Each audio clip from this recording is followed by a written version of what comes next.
Hey, this is Vu, and today I'm going to take a look at consistency. This is a question I get asked just about every day, and I'd say about 99% of matchmaking players think or are inconsistent, and that should say something about the answer here because, in general, the lower level you are, the more likely it is that you're inconsistent. In reality, a whole heap of consistency stems from a well rounded game. It stems from being able to do things consistently without leaving holes where your opponents can potentially catch you off guard.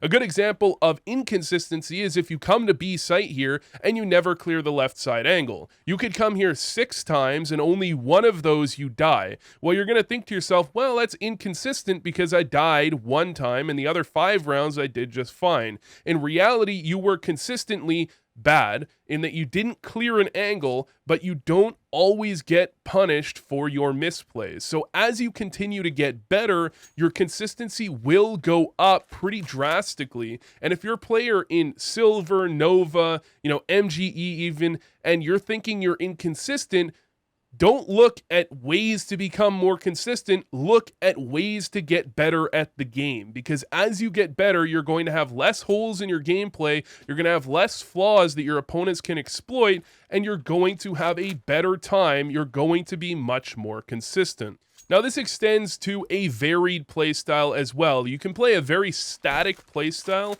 and eventually you're going to get partially red. I mentioned this in my last video, playing better on CT side. If you have a very static playstyle where you're either playing hyper aggressive or you're always playing passive, you're going to play against some teams that you simply run over. They have no idea how to counter the way you're playing. They have no idea what to do, and you just run them over every single round. However, when you play against better and better players, you also eventually play against players that can deal with that with some consistency. Now, they're not going to be in every game, but they're going to be in some of your games, and that will also be a potential flaw where you can become a bit inconsistent. So make sure you have a dynamic play style as well as the game sense to make sure you don't have too many holes in your gameplay.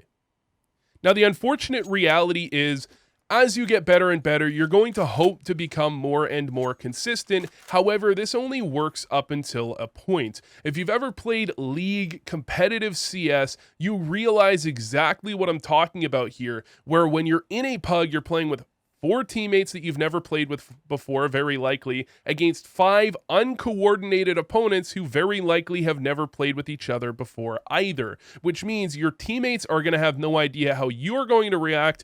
You are going to have no idea how your teammates are going to react, and really, to a certain extent, you're going to have no idea how your opponents are going to play because they might have someone doing something absolutely random, which makes absolutely no sense, but hey, like the checking your left corner example, sometimes that's going to work out. It's going to catch you off guard occasionally, and you will not always be able to punish that player doing something they should never, ever in a million years be doing, because with consistency, they would be taken out. They're not going to find consistency doing that, but unfortunately, in this specific game, they're demolishing you. And that is an unfortunate reality of matchmaking, of pugs.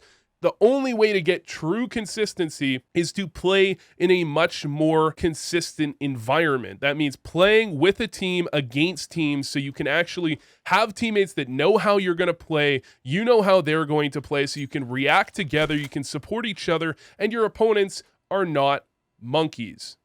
Now, when it comes to actually improving yourself with consistency, other than varying up your playstyle and being as dynamic as possible, as well as trying to work with your teammates whenever possible, the main thing you can try and do is not be a rager. Unfortunately, ragers are notoriously inconsistent because once things start going poorly for you, you're going to be too angry to continue to successfully play the game, and you're gonna start getting destroyed consistently in that game. There will be no turning it around.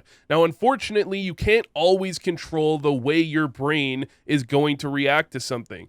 I don't typically get all that angry when I'm in a game of CS. However, other people get irrationally angry, and all you can do is try to control how you act on that. And the best way to try to do that is to take a moment, and in the words of Daniel Negreanu, you can try to recognize that you're getting angry, say, yes, This is an emotion overcoming my body. I can try and chill with that for a minute and then move past it. Try to accept that this is something that is happening to you. You are not causing this. This is just reality hitting you smack dab in the face.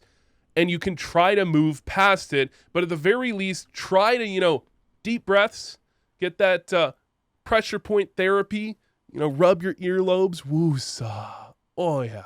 Oh, that's great. That's a great way to relax. I don't know, man. Different things work for different people, but the reality is the one way in which you can consistently be inconsistent is if you get mad. If you tilt easily, you're always going to have problems, because if the game doesn't start out in your favor, you are going to do poorly if you are a rager. Other than that, a lot of the things that actually cause inconsistency are things that don't really have that much to do with trying to be more consistent. They have more to do with trying to be a better player, be a more dynamic, well-rounded player, be a better player with fewer flaws, and play in team environments if you possibly can, or at the very least, try to play with your friends, try to play with people that know you, so you know how they're going to play and they know how you're going to play, so you can have a more consistent environment, which obviously will lead to more consistency. But anyways, thanks for watching, and I hope this helped.